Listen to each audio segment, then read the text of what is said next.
Okay, I put in another Hall effect, so it's switching twice per revolution, and I put in a bi-directional MOSFETs. There's two in parallel here, two in parallel here, and the gates connect and the source connects right behind there, and the switching happens between the drain A and the drain B, and this makes it so you can switch AC with MOSFETs. And this is meant to be the way I'm going to short the coils, but right now I'm using this to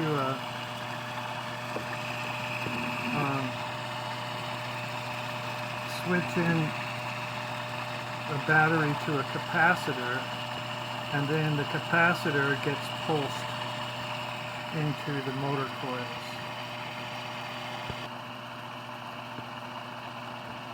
And if you're wondering what I'm talking about, here's the battery, here's the capacitor. It happens to be 6,800 UF. It's a fairly large capacitor. And while it's working, this has 12 point, can't remember. This has more voltage than this does while it runs. So first, you switch in the battery to the cap, and you fill the cap with the battery, and that is this switch and this Hall effect, and the rotation of the motors like this. And this is about 2/3 of the distance between the rotor magnets, this one. So you switch in the cap with the switch A, and then now the cap has been filled up, and you switch in the cap to the motor coil. So the motor actually runs on a cap.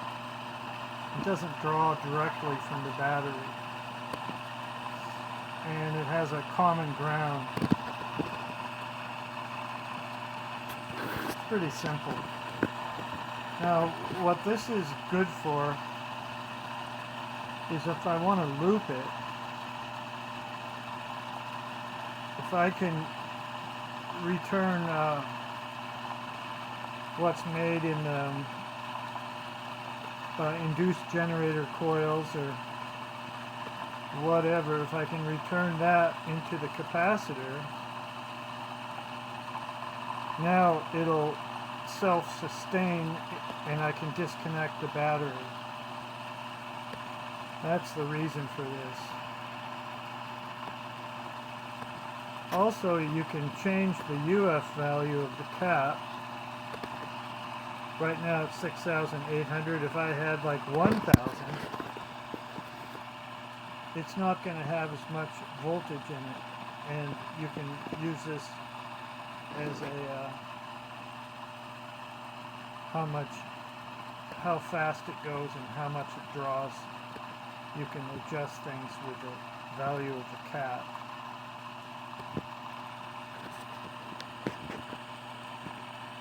So there it is.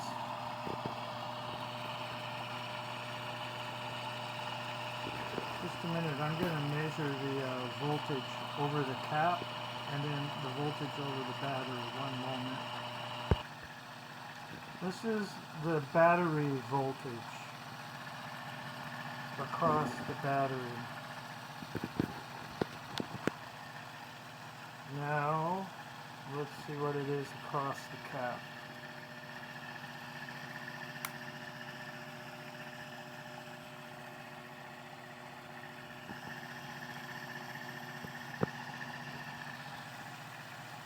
Yeah, there it is, 12.09, 12.10. So, like I was saying, if I went, there wouldn't be as much voltage in this cap if I changed the UF value of the cap. You could actually have a speed controller with like 12 different size caps, and you do one and then the other for different speeds, but that's another project. So, here we go.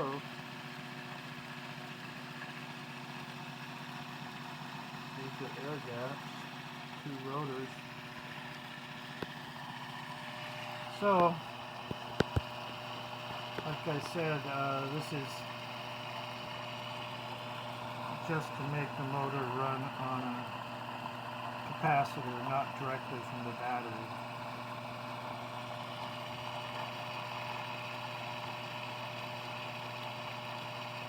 So I should add another switch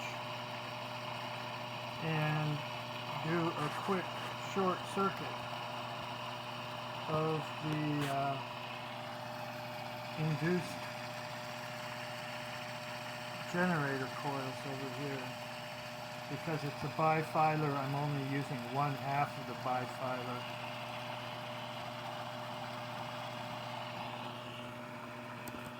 You know. So there's the circuit. I have 8 coils. There's a red and a blue wire, let's call it, and that's the bifilar, and I'm only using like the blue wire right now, and the red wire's complete induced generator coil. Plus being right next to the red wire being wound right next to the blue wire makes it so the flyback comes out of the red wire when you pulse the blue wire. There's a really sharp spike there. So that's interesting. And this is meant for shorting the coils, but right now I just have it dumping the battery into a cap, and then the cap firing the motor coils. So another switch is going to be added here, and that's going to be shorting the coil switch. When I measure in AC, I only have about 7 volts coming out of here. If I put a full wave bridge into the cap, it'll slowly climb to about 30 volts.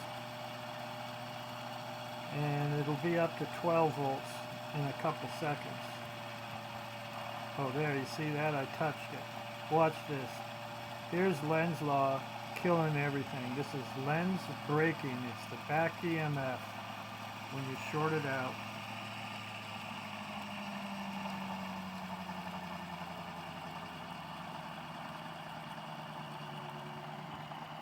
Hear that?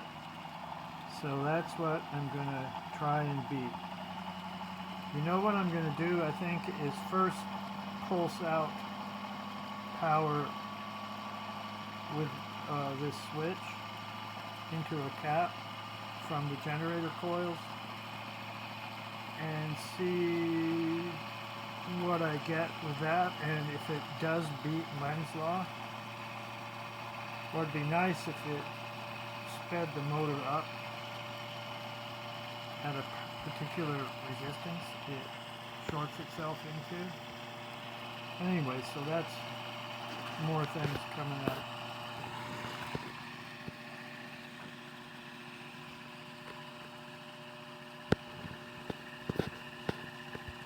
Also, this is drawing about 90 milliamps.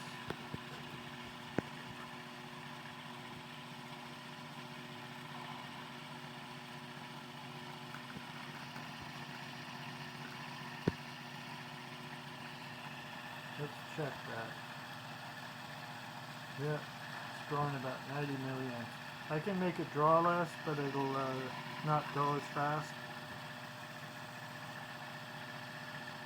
I felt kind of a cold air blast at how it is right now, so I think it's pretty good. Because I can really change the performance by adjusting the timing, just like a car when you, let's say, so I'll move it. I'm advancing it right now.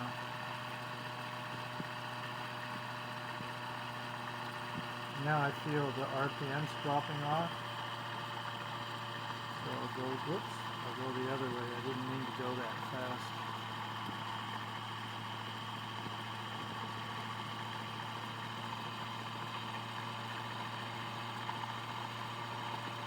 That's pretty good right there. And now I'm drawing 110 milliamps.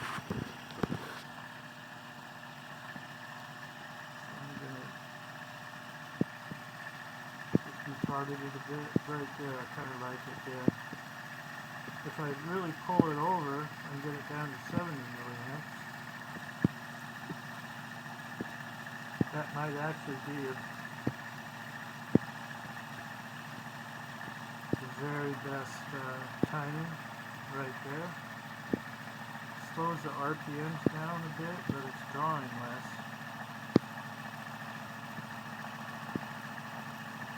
Put it back up. Put it back up to